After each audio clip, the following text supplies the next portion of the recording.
وعلیکم السلام ورحمۃ اللہ وبرکاتہ۔ اللہ رب العالمین خیر و عافیت میں رکھے، مزید علم دین حاصل کرنے کی توفیق عطا فرمائے۔ سوال یہ تھا کہ اذان دیتے وقت کوئی مؤذن شہادت کی انگلی کان میں رکھتا ہے، کوئی کان بند کر لیتا ہے، کوئی بولتے ہوئے کان پر ہاتھ رکھ لیتا ہے اور سانس لینے کے لیے ہاتھ نیچے کر لیتا ہے۔ صحیح طریقہ کیا ہے؟ اس سلسلے میں صحیح اور درست طریقہ یہ ہے، السنہ ان یجعل المؤذن اصبعیہ فی اذنیہ حال الاذان۔ سنت یہ ہے کہ مؤذن اذان کی حالت میں دونوں انگلیوں کو اپنے دونوں کانوں میں رکھ لے۔ اس سلسلے میں جو حدیث مروی ہے، ابو جحیفہ یہ اپنے باپ سے راوی ہیں کہ ان کے باپ نے کہا رأیت بلالا یؤذن ویدور واتتبع فاہ ہا ہنا واصبعاہ فی اذنیہ۔ میں نے بلال رضی اللہ عنہ کو اذان دیتے ہوئے دیکھا اور وہ ادھر اور ادھر منہ گھماتے تھے، وَأَتَتَبَّعُ فَاهُ ہا ہونا، اور میں ان کے منہ کو برابر دیکھ رہا تھا، وَأُصْبَعَاهُ فِي أُذُنِهِ، اور ان کی دونوں انگلیاں دونوں کانوں میں تھیں۔ مسند احمد میں 18010، ترمذی میں 179۔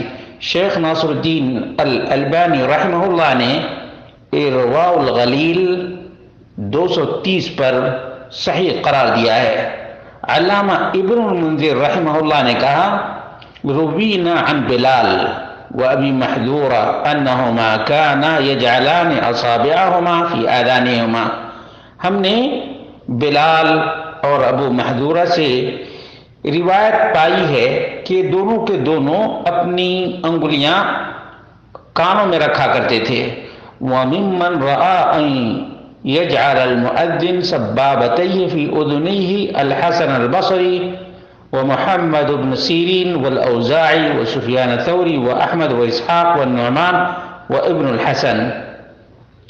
اور جو لوگ کہتے ہیں کہ مؤذن سبابہ کو اپنے کانوں میں رکھے، ان میں حسن بصری ہیں، محمد بن سیرین ہیں، اوزاعی ہیں، سفیان ثوری ہیں، احمد ہیں، اسحاق بن راہویہ ہیں، نعمان ہیں اور ابن الحسن ہیں، اس طرح سے یہی چیز درست اور صحیح ہے، یعنی یہی چیز صحیح اور درست ہے کہ اذان کے دوران مؤذن اپنی دونوں انگلیوں کو دونوں کانوں میں رکھ لے۔ اس کا بڑا فائدہ یہ بتایا گیا ہے کہ اس سے آواز دور تک پہنچتی ہے اور بولنے والے کو، اذان دینے والے کو خود کانوں سے آواز نہیں ٹکراتی ہے، کانوں سے آواز نہیں ٹکراتی ہے اور اسی وجہ سے دور تک آواز جاتی ہے۔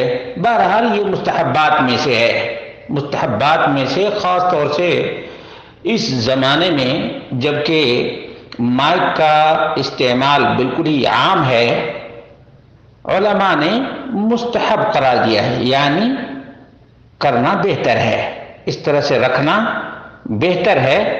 واللہ اعلم بالصواب۔